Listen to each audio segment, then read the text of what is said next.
Of mass का location थोड़ा और देखते हैं डिटेल में। ठीक है, अपन अभी डिस्कस कर रहे हैं केवल लोकेशन। सेंटर ऑफ मास का मूवमेंट जो है वो बाद में डिस्कस करेंगे। अच्छा, सबसे पहले अपन है ना सिस्टम ऑफ पार्टिकल्स लेते हैं, अलग इंडिपेंडेंट पार्टिकल्स, उनका सेंटर ऑफ मास निकालेंगे। और इसमें भी पार्टिकल्स को सबसे पहले अपन केवल एक्स एक्सिस पे रखते हैं। ठीक है, फिर सिस्टम ऑफ पार्टिकल में भी हम वाई एक्सिस पे भी पार्टिकल रखेंगे और सेंटर ऑफ मास निकालेंगे। तो यहाँ पे दो बॉडीज अपन ने ले ली, इसको m1 बोल देता हूँ और इसको m2 बोल देता हूँ। इसका वेट मास जो है वो 1 kg है और इसका मास 2 kg।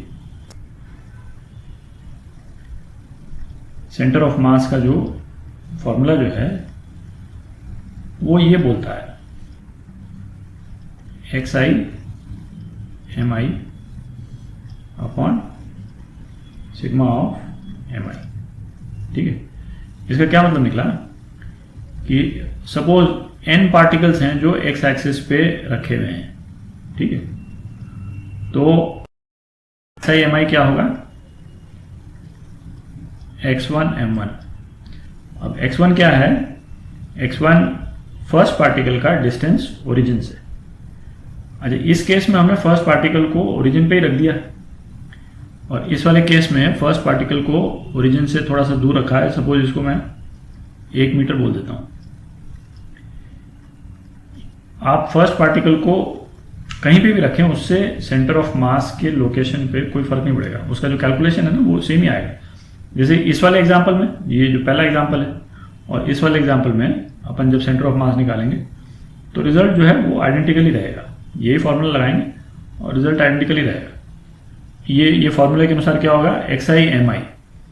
i basically stands for particle number, एक तरह से है ना, particle number 1, particle number 2, particle number 3। Particle 1 के लिए क्या हो गया, x1 m1 plus x2 m2 plus x3 m3। ये तो 3 पार्टिकल के लिए हो गया। यदि n पार्टिकल्स हैं तो xn mn।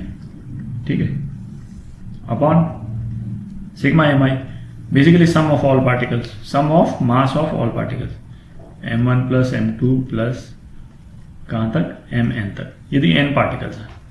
अच्छा, इस वाले केस में तो केवल 2 ही पार्टिकल हैं, तो अपन इस वाले ये केस 1 ले लेते हैं और ये अरेंजमेंट 2 ले लेते हैं। दोनों केस में निकालते हैं सेंटर ऑफ मास, सेम ही आएगा।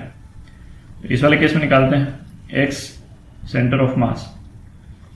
ठीक है, डिस्टेंस आएगा यहाँ से कोई पॉइंट, तो x1 m1, x1 तो 0 है, ये तो ओरिजिन पे ही है, तो 0 इंटू 1 प्लस दूसरा जो पार्टिकल है इसका डिस्टेंस मैं 3 मीटर ले लेता हूँ।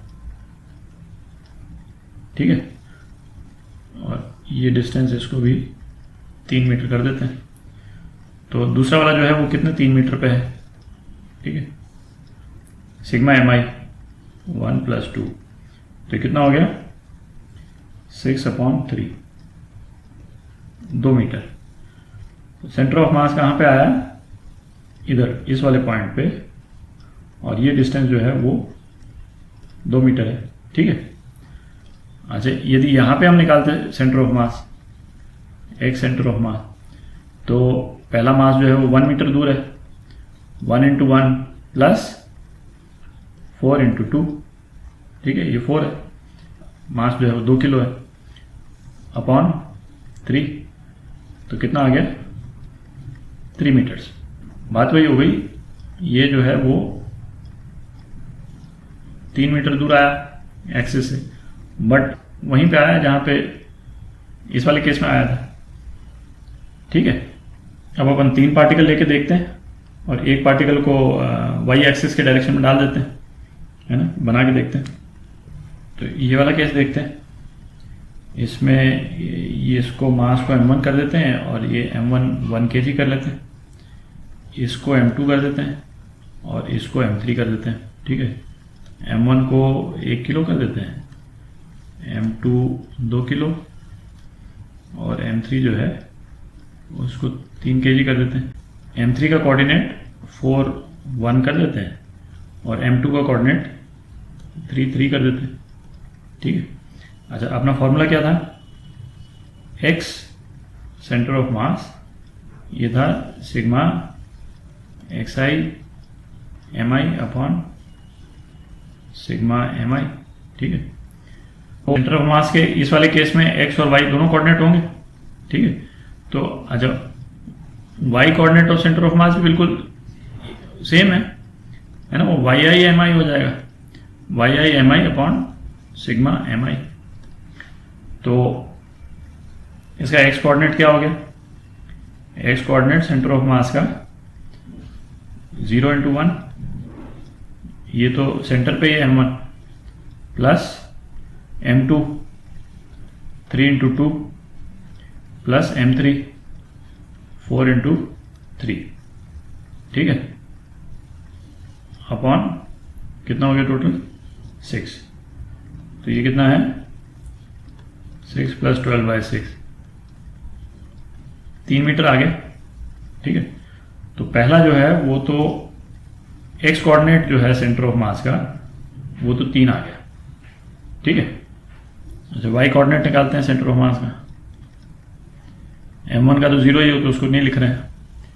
m2 का हो गया वाई आई इंटू ये प्लस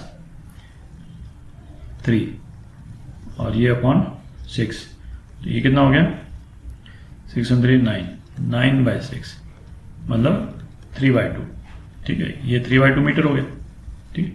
तो ये जो है वो अप्रॉक्सीमेटली यहाँ पे है, ये मैंने ये जो रेड पॉइंट कर दिया, ये सेंटर ऑफ मास का लोकेशन हो गया और इसका कोऑर्डिनेट है आपका 3/2, ठीक है।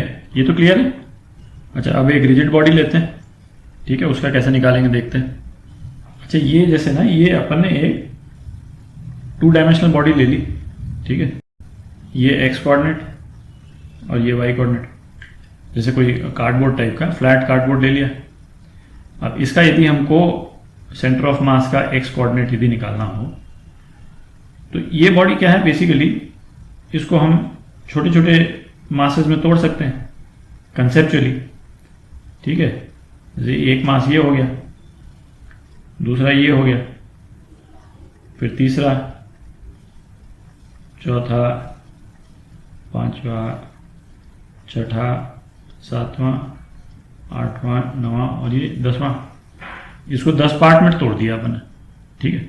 इसका एक तरह से इक्विवेलेंट जो है वो क्या हो गया?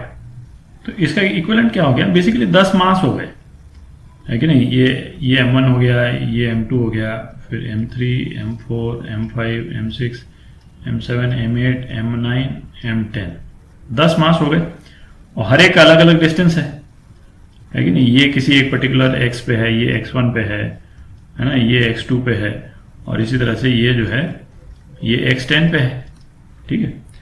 इसमें प्रॉब्लम क्या है कि ये जो अपन ने इसको तोड़ा है 10 मास का, इसको अलग अलग निकालना थोड़ा सा मुश्किल है। तो हम क्या है फिर इसके लिए जैसे मतलब इंटीग्रेशन यूज करते हैं, है ना, कैलकुलस यूज करते हैं। हमारा सिस्टम ऑफ पार्टिकल्स, जो इंडिविजुअल पार्टिकल्स वाला फॉर्मूला क्या था कि एक्स सेंटर ऑफ मास जो है वो होता था अपना X I M I upon sigma M I, ठीक है। कैलकुलस के फॉर्म में यदि हम लिखेंगे, है ना, यही चीज कर रहे हैं बेसिकली। तो इसमें हर छोटे मास का जो एलिमेंट है उसको हम डीएम बोल देते हैं, है कि नहीं। और ये डीएम जो है वो कितने डिस्टेंस पे है? एक्स डिस्टेंस पे है, ठीक है। तो ये एक्स आई एम आई को बेसिकली लिख देते हैं एक्स डीएम, ठीक है। अच्छा, डीएम जो है वो एक्स का फंक्शन है। यहाँ तो सारे मास जो है वो सेम बराबर तो है नहीं, है कि नहीं। कोई मास थोड़ा सा बड़ा है, कोई छोटा है ना, ये वाला मास बड़ा है, फिर छोटे होते जाते हैं, ठीक है। तो जब अपन करेंगे कैलकुलेशन तो डीएम जो है वो एक्स के फॉर्म में रिप्रेजेंट होगा, है ना, उसमें एक्स का वेरिएबल भी आएगा और इसको हम इंटीग्रेट कर दें, ठीक है। इसको इंटीग्रेट हम कर देते हैं, ये पॉइंट x1, ये जो लेफ्ट मोस्ट पॉइंट है इसका x1 से लेकर के x2, ये जो राइट मोस्ट पॉइंट है यहाँ x2, फिर x1 से लेकर के x2 तक and upon sigma M I तो बेसिकली सिग्मा डी एम है ना, ये तो एम हो जाएगा टोटल मास। और इसी टाइप से जो है वो वाई एक्सिस का भी हम लिख सकते हैं, है ना, सेम चीज y1 to y2 y d m upon sigma d m. ठीक है, अब है ना अपन ये इंटीग्रेशन को यूज करके 4-5 एग्जांपल्स करेंगे, है ना, अच्छे एग्जांपल्स हैं, और उससे आपको एक अच्छा आइडिया लग जाएगा कि इंटीग्रल का यूज जो है वो किस तरह से करना चाहिए। ठीक है।